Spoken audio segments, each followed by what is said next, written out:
بسم اللہ الرحمن الرحیم۔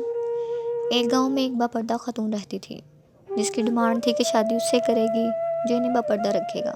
ایک نوجوان اس شرط پر نکاح کے لیے رضامند ہو جاتا ہے۔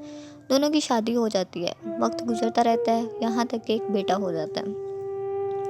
ایک دن شوہر کہتا ہے کہ میں سارا دن کھیتوں میں کام کرتا ہوں، کھانے کے لیے مجھے گھر آنا پڑتا ہے، جس سے وقت کا ضیاع ہوتا ہے، تم مجھے کھانا کھیتوں میں پہنچا دیا کرو۔ بیوی راضی ہو جاتی ہے۔ وقت گزرتے گزرتے ایک اور بیٹا ہو جاتا ہے، جس پر شوہر کہتا ہے کہ اب گزارا مشکل ہے، تمہیں میرے ساتھ کھیتوں میں ہاتھ بٹانا پڑے گا۔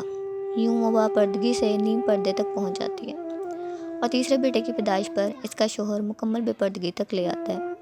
وقت گزرتا رہتا ہے، یہاں تک کہ اولاد جوان ہو جاتی ہے۔ ایک دن یوں ہی بیٹھے بیٹھے شوہر ہنسنے لگتا ہے۔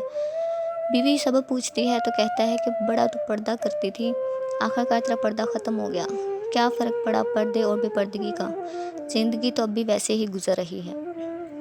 وہ بولتی ہے کہ تم ساتھ والے کمرے میں چھپ جاؤ، میں تمہیں پردے اور بے پردگی کا فرق سمجھاتی ہوں۔ شوہر کمرے میں چھپ جاتا ہے، عورت اپنے بال بکھیرے رونا پیٹنا شروع کر دیتی ہے۔ پہلے بڑا بیٹا آتا ہے، رونے کا سبب پوچھتا ہے، کہتی ہے تیرے باپ نے مارا ہے۔ بڑا بیٹا ماں کو سمجھاتا ہے کہ اگر مارا ہے تو کوئی بات نہیں، وہ آپ سے محبت بھی تو کرتے ہیں، آپ کا خیال رکھتے ہیں۔ وہ سمجھا بجھا کر چلا جاتا ہے۔ عورت پھر سے رونے کی ایکٹنگ کرتی ہے اور منجلے بیٹے کو بلا کر بتاتی ہے کہ تیرے باپ نے مجھے مارا۔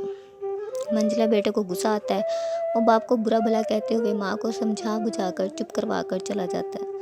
آخرکار عورت یہی ڈرامہ چھوٹے بیٹے کے سامنے کرتی ہے۔ چھوٹا بیٹا تو غصے سے آگ بگولا ہو جاتا ہے اور زور زور سے گالیاں بکتے ہوئے ڈنڈا اٹھاتا ہے اور کہتا ہے ابھی باپ کی خبر لیتا ہوں۔ پھر عورت شوہر کو بلا کر بولتی ہے کہ پہلا میرے پردے کے وقت پیدا ہوا تو اس نے تیرا پردہ رکھا، دوسرا نیم پردے کے زمانے میں پیدا ہوا تو تیری آدھی لاج رکھ لی، جبکہ تیسرا جو مکمل بے پردگی کے زمانے میں ہوا تو وہ مکمل طور پر تیری عزت کا پردہ اتارنے گیا۔